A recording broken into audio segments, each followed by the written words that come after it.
Meus amigos e amigas, foi aqui que o Anchieta teve uma ideia muito boa.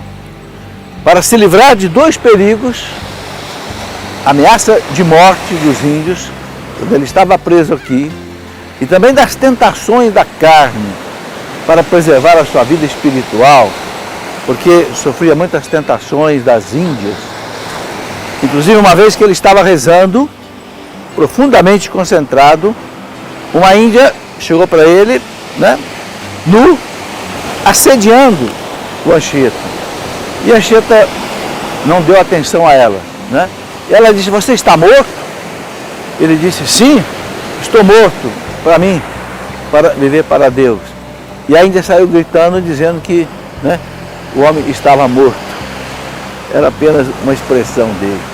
Mas Anchieta então teve uma intuição maravilhosa. Como ele era devotíssimo de Nossa Senhora, ele, para se proteger das ameaças de morte dos índios e das tentações da carne, Anchieta escrevia na areia, em latim, versos a Nossa Senhora. O famoso poema da Virgem Maria.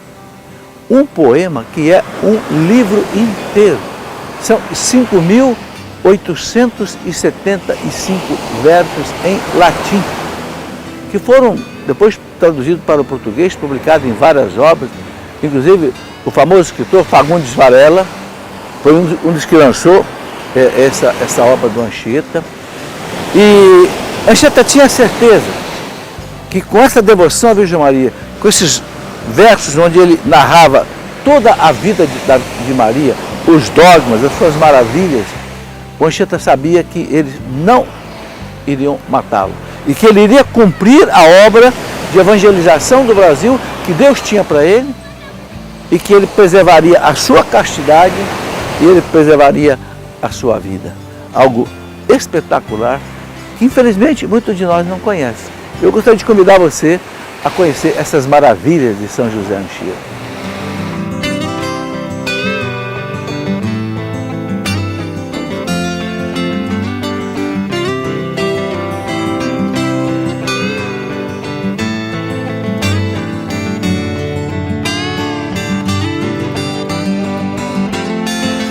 Algo marcante na vida do São José de Anchieta, sem dúvida, foram os seus inúmeros milagres.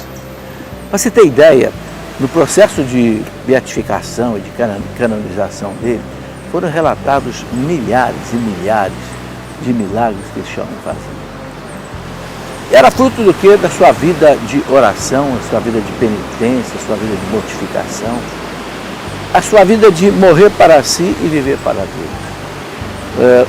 Os autores de biografia do Padre José de Anchieta dizem que fazer milagre para ele era uma coisa assim, quase que corriqueira, coisa que normal. Muitas vezes o viram em levitação, em momento de oração, às vezes celebrando a missa, Anchieta levitava. Anchieta previa o futuro acontecimento das pessoas. Por exemplo, uma vez na Bahia, um irmão dele, jesuíta, afixava o sino novo lá na igreja da Bahia, e ele disse para o irmão: "Irmão, coloque muito bem esse sino aí, porque eu estou vendo que a primeira vez que esse sino tocar vai ser para o seu enterro."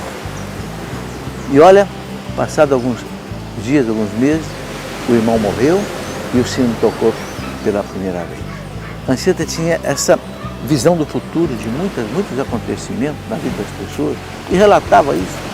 Aliás, é algo que a gente percebe que é comum na vida dos santos. Muitos santos tiveram questão de levitação, previsão do futuro, pacificação, por exemplo, dos animais. Anchieta pacificava os animais, feras, bravias, pássaros, ele dava ordem, os animais se aquietavam. Ele, por exemplo, tinha um conhecimento interessante, onde é que os peixes estavam. Então, muitas vezes os índios queriam pescar, às vezes fora da época de pescaria, e às vezes ele chegava num lugar, os índios não conseguiam peixe, ele dizia para os índios: "Qual é o tipo de peixe que vocês querem?" "Ah, é tal peixe, olha, lança as redes ali naquele lugar." E eles iam, pegavam muitos peixes. "Qual é o outro tipo?" "Ali, naquele lugar." Isso aconteceu, há inúmeras narrações sobre isso. Depois, na vida de Anchieta também, há muitos milagres, né? Eu poderia ficar aqui muito tempo contando. Uma mulher, por exemplo, o índio esposo queria matá-la, porque o índio achava que essa mulher tinha feito um feitiço contra ele, foi no feiticeiro para que ele, né, estragasse a sua vida, e ele não conseguia caçar mais. Então ele queria matar a mulher. E o Anchieta diz para ele: não, as suas caças estão presas lá nas armadilhas, sua esposa não fez nenhum mal para você não, pode ir lá. E o índio foi lá e encontrou vários animais presos nas suas armadilhas. E assim muitos milagres ele fez. Há um caso, por exemplo, de um menino que era mudo, né? E numa disputa lá entre duas pessoas que não sabiam qual era a verdade, ele disse: eu vou dizer para vocês qual é a verdade. Chamou o menino que era mudo e disse: diga onde é que está a verdade, com quem está a razão. E o menino falou, né? Começou a falar.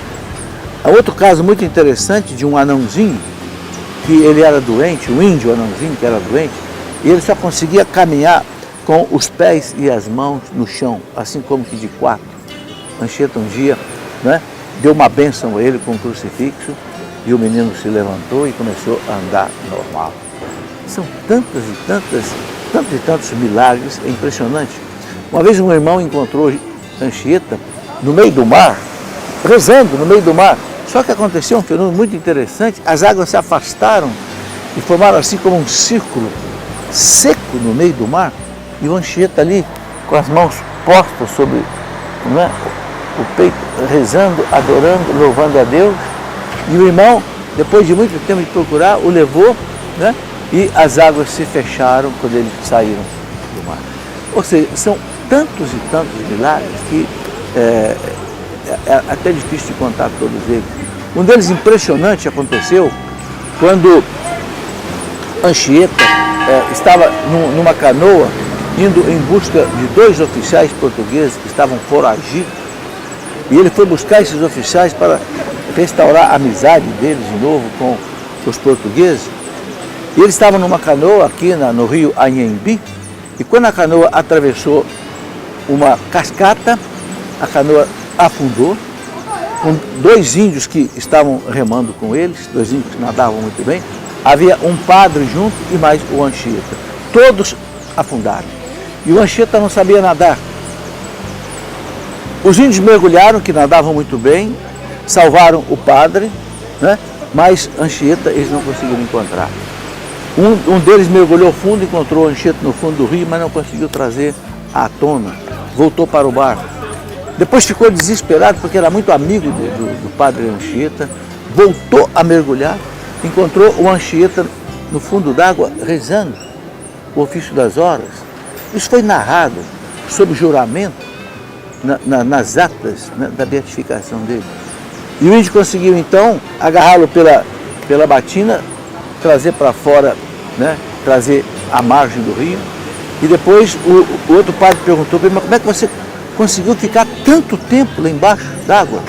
Era para você ter morrido várias vezes afogado. Ele disse: eu só tomei cuidado com duas coisas. Primeiro, tomei cuidado de ficar rezando, implorando a Virgem Maria. Dizem as pessoas que narraram que ele estava rezando o ofício da Imaculada. E depois tomei cuidado de não beber água no fundo da água, até que alguém pudesse me resgatar, ou seja, milagre, né? O padre que conta isso é um dos seus biógrafos, diz que Anchieta deve ter ficado o tempo mais que suficiente para ter morrido afogado. Então, esses milagres todos de Anchieta enchem a história dele, é uma coisa impressionante. E nós não conhecemos isso. Eu mesmo só tomei conhecimento da grandeza deste homem, dos imensos milagres, assim, cotidianos que ele fazia, né? A partir do momento que eu fui estudar realmente, eu li 4 livros sobre Anchieta e eu fui entender profundamente a grandeza desse homem, e vale a pena você conhecer.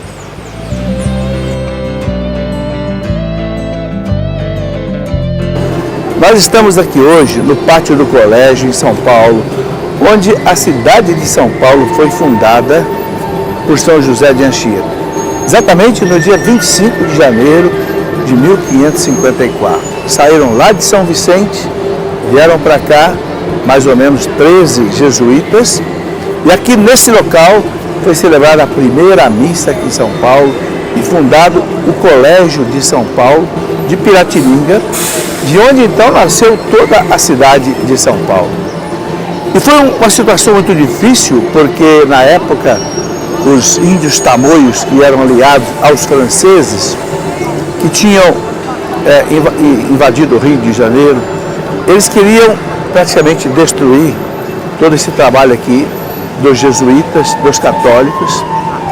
E muitas vezes esse local aqui, dos jesuítas, foi atacado pelos tamoios, aliado pelos franceses, e eles tiveram, portanto, muita dificuldade nesse local. Por causa disso, é que o padre Emanuel de Nóbrega e o padre José de Anchieta começaram o grande trabalho para fazer aquele acordo de paz com os tamoios, para enfrentar a chamada configuração dos tamoios, que envolvia mais de 100 mil índios e que eram adversos a exatamente o trabalho dos jesuítas, o trabalho dos portugueses católicos aqui no Brasil. Mas com toda essa luta, com toda essa dificuldade, enfrentando aqui ataques muitas vezes, com mortes, nesse local, foi fundado o primeiro colégio jesuíta. Os jesuítas deram aula aqui, principalmente o padre José de Anchieta, que começou a evangelização aqui, não só da cidade de São Paulo, mas também de toda a cidade, mas outras cidades do Brasil. Anchieta daqui teve também São Vicente, Peroígue, depois ele, como provincial, ele teve em outros lugares, né? Chegando até Pernambuco, Bahia, enfim, trazendo para o Brasil toda essa evangelização que os jesuítas vieram trazer para cá no século XVI.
Muito bem, nós estamos aqui em São Paulo, no pátio do colégio, onde começou a cidade de São Paulo.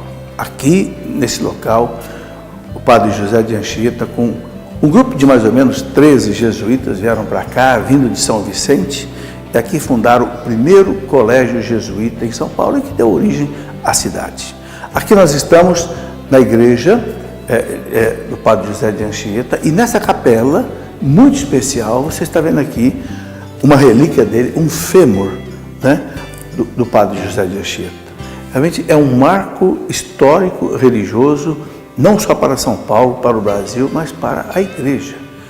Porque o padre José de Anchieta foi um marco da evangelização no Brasil.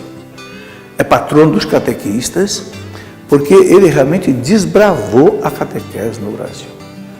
Trabalhando aí com os índios, evangelizando os índios, enfrentando muitas vezes perigos de morte, muitas vezes, né, de índios adversos, mas que nunca desistiu dessa missão.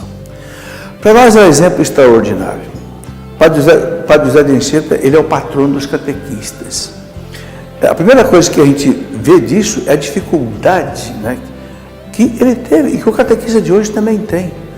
Muitas vezes você que é catequista, que vai enfrentar um trabalho desse na igreja, você se cansa, tem problema aqui, tem problema ali, não desista. É impressionante o que o padre José de Anchieta fazia. Andava a pé, às vezes, léguas e léguas por dentro de florestas para evangelizar um índio, batizar um índio, curar um índio, socorrer um doente. Enfrentava esse nosso litoral aí em pequenos barcos, sofrendo muitos naufrágios, muitas vezes. Tudo isto deve ser para nós assim, uma motivação muito grande do que hoje nós também precisamos fazer. A catequese não é fácil, o trabalho de evangelização não é fácil, nunca foi, mas o padre José de Anchieta é um exemplo para nós. E é preciso conhecer não só as coisas históricas da vida dele, que nós mostramos aqui amplamente nesse documentário, mas conhecer a fé desse homem, o trabalho desse homem, a luta dele, o zelo apostólico, o amor a Deus, o amor à igreja, o amor às almas que ele queria salvar.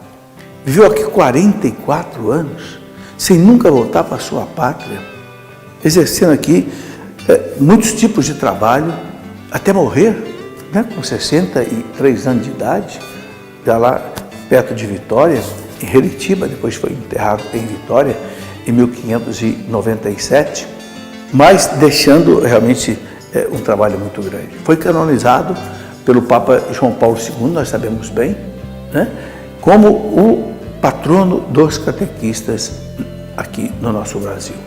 É uma lição muito importante e que nós queremos dar graças a Deus por isso, né, por ter dado ao Brasil esse homem, não só ele, mas todo o grupo de jesuítas que veio para cá junto com ele, que realmente transformaram a face do Brasil.